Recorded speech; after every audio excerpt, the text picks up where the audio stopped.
Okay, जो कल हमने बात की थी पार्टनर वीजा की, पार्टनर वीजा सब क्लास 820 की बात की थी हमने, और जो है ऑनशोर पार्टनर वीजा, आज बात करेंगे हम ऑफशोर पार्टनर वीजा की। सो ऑफशोर पार्टनर वीजा जो कल हमने देखा था 820 और 801, जो पार्टनर वीजा दो स्टेजेस में होता है, स्टेज 1 एंड स्टेज 2।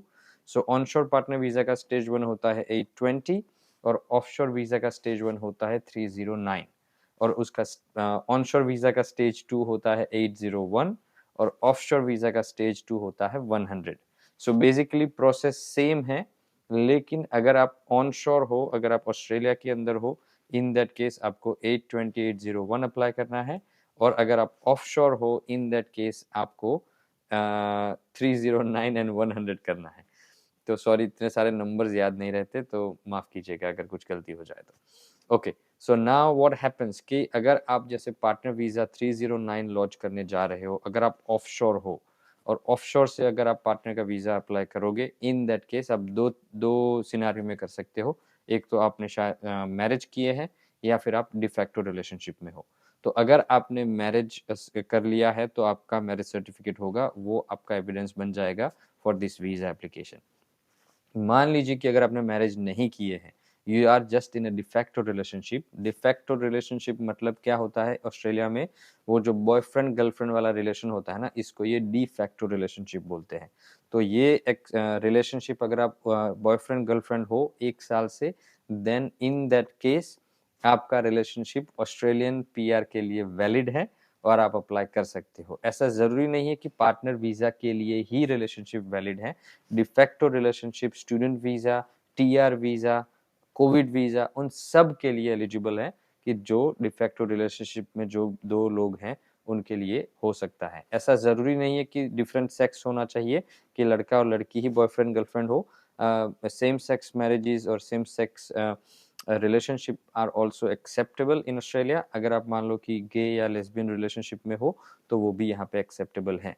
तो अगर आपने may be just because of the cultural things, और काफ़ी फैक्टर्स होते हैं ओवरसीज के, जो लोग यहाँ पे डिस्क्लोज करने से घबराते हैं देयर रिलेशनशिप अबाउट, और their nature of the relationship. So उनको अगर if they want to come to Australia, उनके लिए बहुत अच्छा एवेन्यू है कि Australia accept all those relationship. लेकिन अगर आप मैरिड रिलेशनशिप में हो तो आपको ड्यूरेशन नहीं दिखाना पड़ता कि आप कितने साल से साथ रह रहे हो। लेकिन अगर आप डिफेक्टो रिलेशनशिप में हो, इन दैट केस आपको जरूर दिखाना पड़ेगा कि both of you are living under one roof. अगर आप दोनों एक ही घर में रह रहे हो, ऐसा एविडेंस चाहिए ही चाहिए, उसके बिना आपका प्रोसेसिंग नहीं हो पाएगा, है ना। So those who are in de facto relationship, उनके लिए कंडीशन है कि you must live together for at least 1 year. आपका 1 साल का एड्रेस आपके घर का दोनों का सेम होना चाहिए, और वो एविडेंसेस आपको प्रोड्यूस करने पड़ेंगे। अगर आपके पास वो एविडेंसेस नहीं है, इन दैट केस आप ये प्रोविजन में एप्लीकेबल नहीं होते, है ना। तो आप you can not apply as a de facto partner. लेकिन मान लीजिए कि कोई ऑफशोर है, और वो ऐसे ऐसे अप्लाई करना चाहते हैं कि they want to apply for a partner visa. In that case आपको मेनली आपका मैरिज सर्टिफिकेट या डिफेक्टो रिलेशनशिप का के एविडेंसेस चाहिए। ऑन टॉप ऑफ दैट आपको आपके कॉल रिकॉर्ड्स, बिकॉज अगर आप ऑफशोर से अप्लाई कर रहे हो, दैट मीन्स कि यू आर शोइंग कि आप ऑस्ट्रेलिया में नहीं हो और आपके पार्टनर ऑस्ट्रेलिया में हैं।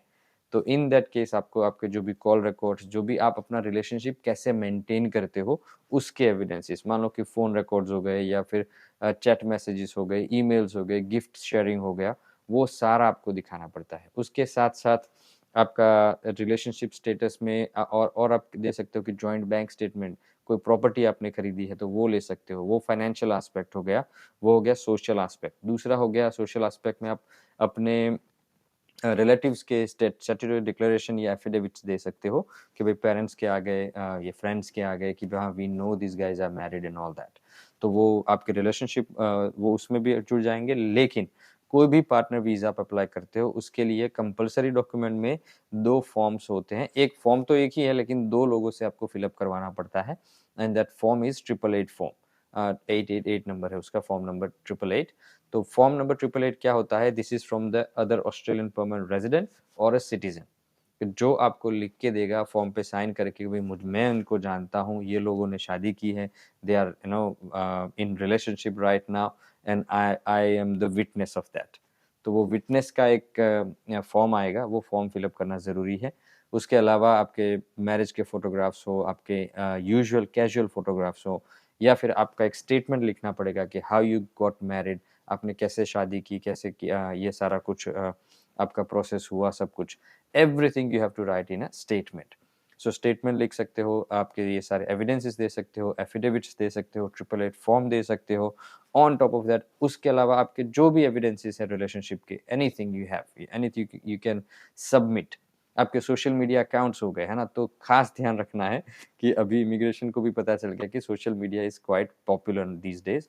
तो ये लोग सोशल मीडिया का भी यूज़ करते हैं ना। सोशल मीडिया पे आपने मान लो कि मैरिज किए हैं, ये किया है, आपने एंगेजमेंट की है, उसके सारे फोटोग्राफ्स लगे हैं वहाँ पे, नहीं लगे हैं, they will check everything. So basically what you guys have to do is, अगर आप पार्टनर वीज़ा करते हो तो you have to be prepared, mentally prepared, कि इमिग्रेशन अगर कहीं से भी चेक करता है तो आपका रिलेशनशिप बाहर निकल के आना चाहिए कि yes this two guys are in a relationship, to this couple is in a relationship and they got either married or they are a de facto.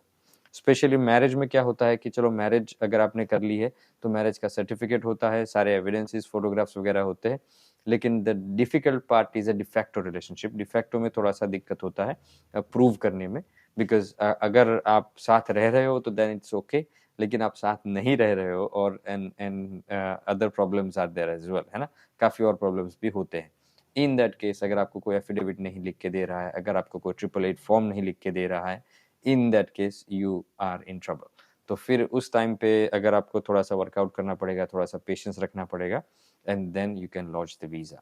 जैसे ही वीज़ा लॉन्च हो जाता है, दूसरी बात, अब प्रोसेसिंग टाइम पे आते हैं। प्रोसेसिंग टाइम थोड़ा लंबा है। वैसे तो एक कपल है, उनको एक दूसरे से इतना टाइम दूर रखना अच्छी बात नहीं है, and immigration understand that as well, but still they are not prioritising this visa. Skill migration में अगर आप किसी को थोड़ा सा लेट दे रहे हो दैट इज ओके, लेकिन अगर एक बंदे ने या एक लड़की ने जो ऑस्ट्रेलियन सिटीजन या पीआर है, किसी से शादी की ओवरसीज, तो उसकी उनको पेनल्टी लग गई है ना, कि भाई उनको 2 साल अलग रहना है। दे कांट लाइक वीज़ा इतना जल्दी ग्रांट नहीं होगा, दे कांट लिव टुगेदर, 2 साल 3 साल भी कुछ केसेस में लग जाते हैं। तो इन that case yes it is a process that is that needs improvement. उसको इम्प्रूवमेंट की ज़रूरत है कि कोई अगर मान लो कि 3-4 महीने का टाइम पीरियड है देन इट्स गुड, तो रीजनेबल टाइम फ्रेम होगा। लेकिन ये 2 साल का 3 साल का time frame for couples, it's not good time frame, है ना।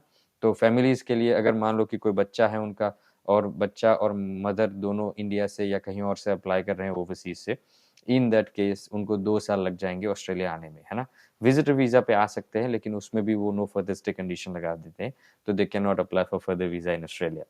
तो थोड़ा सा ये सिस्टम थोड़ा इम्प्रूवमेंट की ज़रूरत है सिस्टम को बेसिकली पार्टनर वीज़ा के लिए।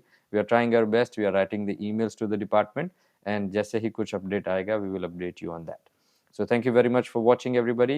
This was the information about offshore partner visa subclass 309 and 100. We will continue about this partner visa in next week as well, and we will give you some document checklist. What are the exact documents required, and what is the application fees and all other processes as well. So please stay connected, stay tuned with us, and we will see you next week with the other information about the partner visa. Thank you very much.